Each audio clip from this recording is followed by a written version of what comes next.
फरवरी 2026 Florida के Kennedy space centre के launch pad 39B पर एक 98 मीटर का एक जायंट खड़ा है। इसका नाम है स्पेस लॉन्च सिस्टम। इसका काम है इन 4 लोगों को दोबारा से एक ऐतिहासिक यात्रा पर लेकर जाना। इन अंतरिक्ष यात्रियों के सामने एक छोटी सी खिड़की है जिसके पार है वो 50 साल का इंतजार जो अब खत्म होने को है। लेकिन कंट्रोल रूम में एक अलग ही सवाल गूंज रहा है, क्या हम वास्तव में इस ऐतिहासिक लॉन्च के साक्षी बनेंगे? लॉन्च की घड़ी टिक टिक कर चल रही है, लेकिन इस घड़ी की सुई कभी भी रुक सकती है। आर्टेमिस 2 की कहानी में आज हम उस पल पर खड़े हैं जब इतिहास या तो बनेगा या फिर एक और बार टल जाएगा। यह सिर्फ एक रॉकेट नहीं है, बल्कि एक पीढ़ी की तमन्ना है जो अपोलो 17 के बाद से अधूरी पड़ी है।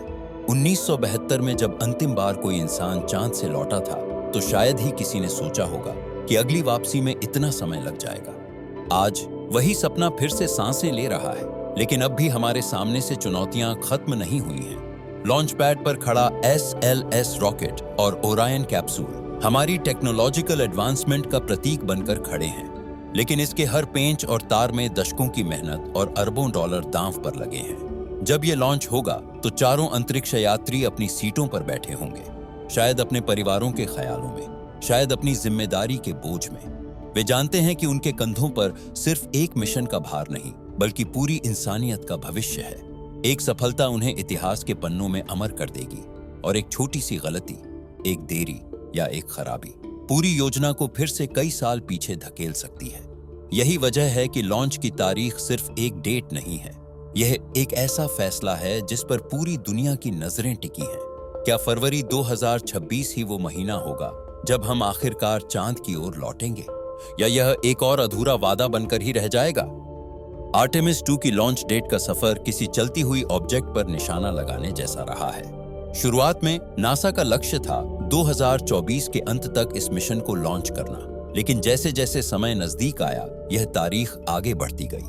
पहले यह 2025 हुआ, फिर सितंबर 2025 और अब यह फरवरी 2026 तक पहुंच गया है। इस मिशन में यह डिले यूं ही नहीं हो रहा, बल्कि इसके पीछे कुछ ऐसी तकनीकी चुनौतियां हैं जिन्हें नजरअंदाज करना किसी भी कीमत पर गलत होगा।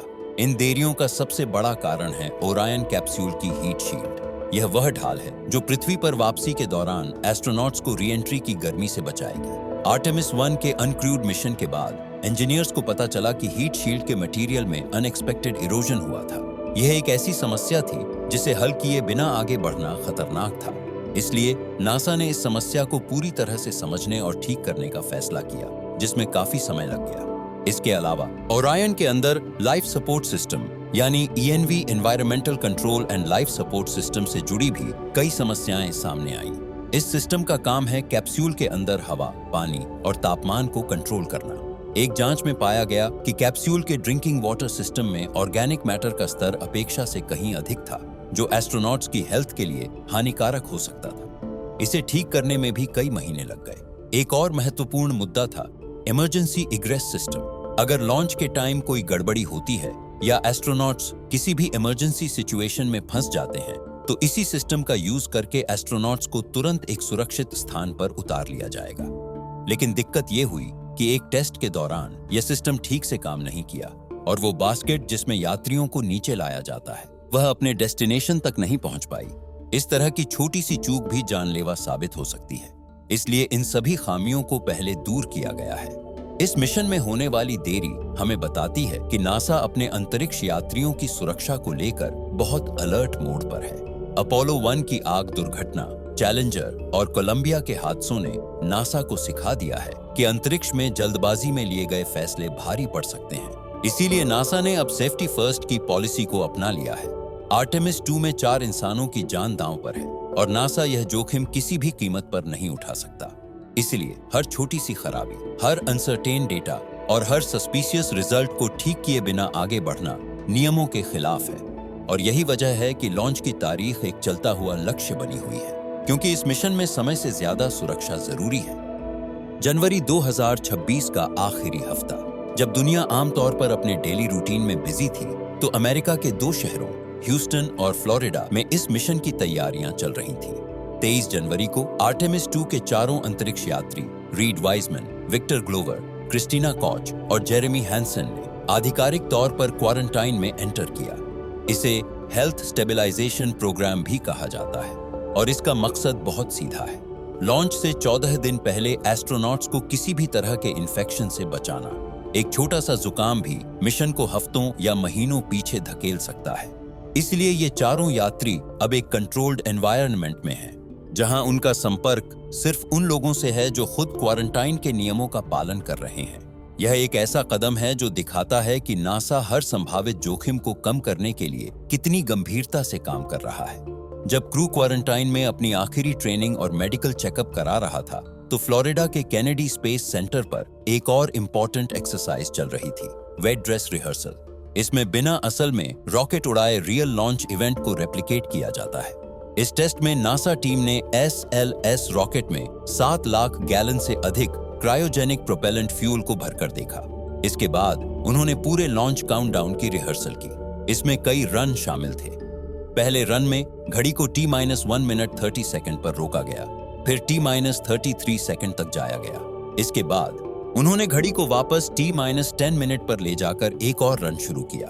यह अभ्यास लॉन्च टीम को आखिरी क्षणों में होने वाली किसी भी समस्या से निपटने के लिए तैयार करता है। इस बीच लॉन्च पैड पर भी अंतिम तैयारियां जोरों पर थीं। टीमों ने SLS रॉकेट के बूस्टर्स में हाइड्राजीन केमिकल को भरा गया, जो इंजन को एक्स्ट्रा पावर देने के लिए लगाए जाते हैं। ओरायन कैप्सूल के अंदर यात्रियों के लिए जरूरी सामान जैसे कि भोजन और वैज्ञानिक उपकरणों को सावधानी पूर्वक रखा गया। लॉन्च अबॉर्ड सिस्टम विस्फोटकों की जांच की गई, जो किसी भी इमरजेंसी में कैप्सूल को रॉकेट से अलग करने के काम आएंगे। यह सब कुछ एक ऐसे नाटक की तरह था जिसके हर पहलू का हर दिन हजारों बार अभ्यास किया जा रहा था। फरवरी 2026 की तारीख जितनी करीब आ रही है, उतनी ही तेजी से इस ऐतिहासिक मिशन का काउंटडाउन भी शुरू हो चुका है। आखिर फरवरी 2026 का वह दिन आ गया है। फ्लोरिडा का मौसम साफ है, बादल नहीं है और हवा भी शांत है। लॉन्च विंडो यानी वह निर्धारित समय जिसमें रॉकेट को लॉन्च करना चाहिए, वो भी खुल चुकी है। कंट्रोल रूम में सैकड़ों इंजीनियर और टेक्नीशियन अपनी सीटों पर बैठे हैं। उनकी आंखें अपनी अपनी मॉनिटर स्क्रीन पर टिकी हैं। माहौल में एक अजीब सी खामोशी है, जो सिर्फ कंप्यूटर के फैन की आवाज और कभी-कभी फ्लाइट डायरेक्टर की आवाज से टूटती है। घड़ी T-10 मिनट पर रुक जाती है। यह एक निर्धारित समय है, एक आखिरी मौका जिसमें सभी टीमें अपने अपने सिस्टम्स की एक आखिरी बार जांच कर सकती हैं। फ्लाइट डायरेक्टर की आवाज गूंजती है, all stations go no go for launch. एक एक करके हर टीम का प्रमुख अपनी स्थिति की पुष्टि करता है। प्रोपल्शन गो, ग्राउंड गो, रेंज सेफ्टी गो। इन गो शब्दों की लय एक ऐसी धुन बनाती है जिसे सिर्फ सुनकर ही गौरवान्वित महसूस होने लगता है। इस दौरान रॉकेट के अंदर चारों यात्री शांत हैं। वे अपने हेलमेट में से एक दूसरे को देख रहे होंगे। वे जानते हैं कि अब उनकी किस्मत ग्राउंड कंट्रोल के हाथों में है। T-9 मिनट पर लॉन्च टावर से रॉकेट को जोड़ने वाला सेविस स्ट्रक्चर धीरे धीरे पीछे हट जाता है। अब SLS रॉकेट पूरी तरह से अकेला खड़ा है, तैयार है और आकाश की ओर देख रहा है। घड़ी फिर से चलना शुरू होती है। T-2 मिनट पर ऑटोमेटेड लॉन्च सीक्वेंसर का काम शुरू हो जाता है। अब यहां से आगे की प्रोसेस ह्यूमन कंट्रोल से बाहर है। अब कंप्यूटर अपनी कमांड संभाल लेता है और रॉकेट के मेन इंजन को इग्नाइट करने के लिए कमांड देना शुरू करता है। और फिर वह पल आता है, T-6 सेकंड, और चारों इंजन एक साथ जल उठते हैं। एक विशाल धुआं और भाप लॉन्च पैड पर चारों ओर फैल जाती है, जैसे कोई ज्वालामुखी फट पड़ा हो। रॉकेट थोड़ा कांपता है, लेकिन वह अपनी जगह पर दृढ़ता से खड़ा रहता है। इंजनों की आवाज इतनी तेज होती है कि उसे कई मील दूर तक सुना जा सकता है। फिर T-0 पर दोनों सॉलिड रॉकेट बूस्टर्स जल उठते हैं। एक विस्फोट की तरह एक तेज रोशनी और शक्ति के साथ 8.8 मिलियन पाउंड का थ्रस्ट रॉकेट को ऊपर की ओर धकेलता है। धीरे धीरे, जैसे कोई राक्षस अपनी नींद से जाग रहा हो, आर्टेमिस 2 आकाश की ओर बढ़ने लगता है। उड़ान के पहले मिनट में रॉकेट एक खास रोल मैन्यूवर को परफॉर्म करता है ताकि वह सही दिशा में जा सके। फिर लगभग 1 मिनट बाद यह मैक्स क्यू के प्रेशर से गुजरता है। यह वह पल होता है जब आसपास की हवा का प्रेशर रॉकेट पर सबसे ज्यादा होता है। एस्ट्रोनॉट्स भी इस प्रेशर को महसूस करते हैं।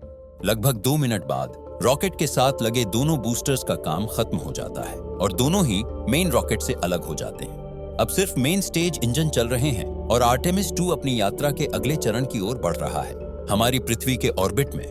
मान लीजिए कि अगर सब कुछ सही रहा, लॉन्च सफल रहा और आर्टेमिस 2 सुरक्षित रूप से पृथ्वी के ऑर्बिट में पहुंच गया, तो पहले 2 दिन तक चारों यात्री ओरायन के हर सिस्टम की बारीकी से जांच करेंगे।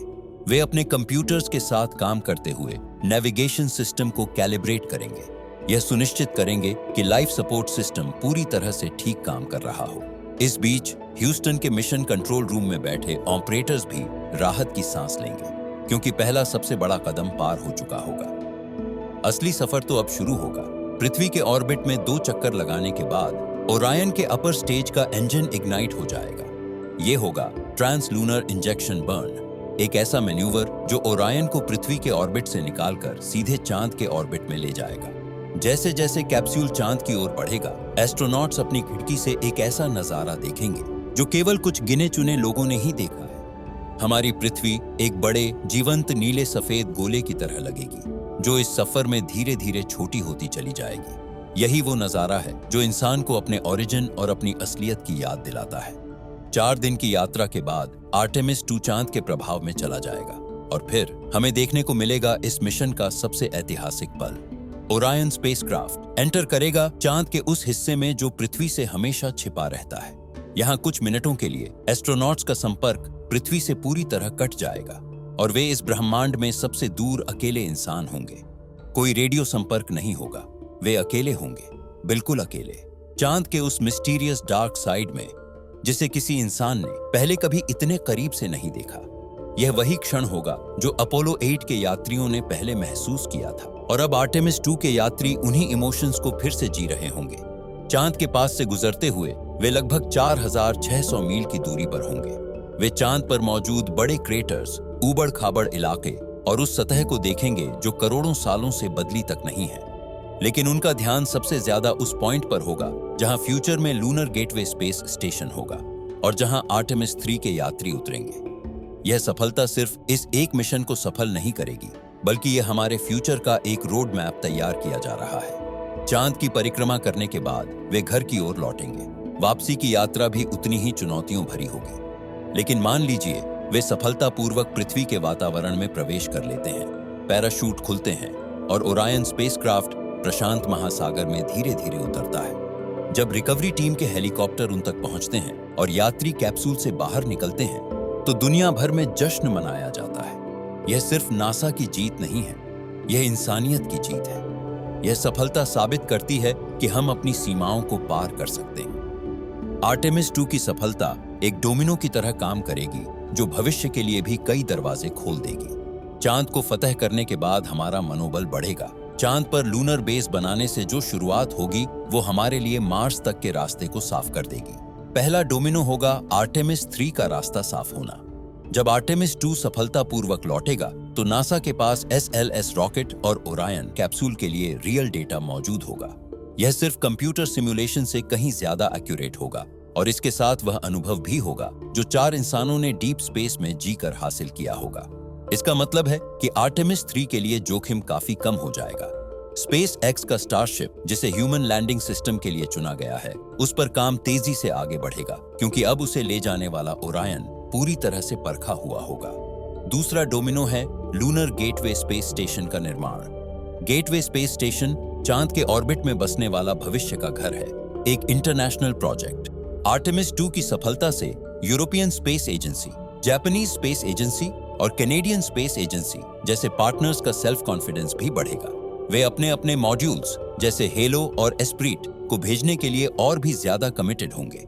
लेकिन सबसे बड़ा और सबसे इंपॉर्टेंट डोमिनो होगा मार्स मिशन के लिए तकनीकी और मनोवैज्ञानिक आत्मविश्वास का निर्माण। हम जानते हैं कि मार्स की यात्रा हमारे इन लूनर मिशन से कई गुना जटिल होगी। ये मिशन 2 हफ्तों का है, लेकिन मार्स मिशन करीब 2 से 3 साल का होगा, जिसमें डीप स्पेस के रेडिएशन से भरे एनवायरनमेंट के टच में रहना, लंबे समय तक जीरो ग्रेविटी में रहना और अकेलेपन का सामना करना सबसे बड़े चैलेंजेस होंगे। आर्टेमिस 2 का 10 दिन का मिशन इन सभी चीजों के लिए एक छोटा लेकिन बहुत महत्वपूर्ण परीक्षण है। इस मिशन से जो डेटा मिलेगा, एस्ट्रोनॉट्स की फिजिकल और मेंटल हेल्थ, नए लाइफ सपोर्ट सिस्टम और दूर के कम्युनिकेशन का डेटा, यह सब मार्स की योजना के लिए नींव का पत्थर साबित होगा और ये हम इंसान को एक मल्टी प्लैनेटरी स्पीसीज बनाने की दिशा में एक बड़ा कदम होगा। तो आर्टेमिस 2 कब लॉन्च होगा? शायद 6 फरवरी 2026 को, या शायद उसके बाद। लेकिन यह इंसान के एक नए युग की शुरुआत का प्रतीक है। यह वह पल है जब हम साबित करते हैं कि हम अपनी गलतियों से सीखते हैं, हम धैर्य रखते हैं और हम फिर से ऊंचाइयों को छूने के लिए उठ खड़े होते हैं। यह तारीख इस बात की याद दिलाएगी कि 50 साल पहले जो यात्रा अधूरी रह गई थी, वह अब पूरी होने वाली है।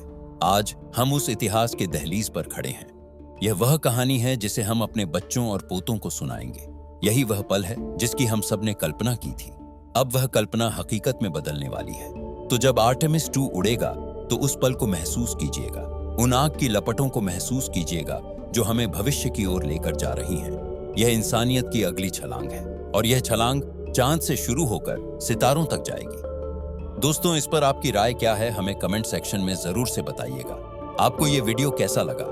अगर आपको ये वीडियो पसंद आया तो इसे लाइक और दोस्तों में शेयर जरूर कीजिएगा। ऐसे ही और इन्फॉर्मेटिव वीडियोस देखने के लिए चैनल को सब्सक्राइब करके बेल नोटिफिकेशन ऑन जरूर कीजिए। दोस्तों, जल्द मिलेंगे ऐसे ही एक और नए इन्फॉर्मेटिव वीडियो के साथ। तब तक के लिए स्टे क्यूरियस, बी हैप्पी। नमस्कार।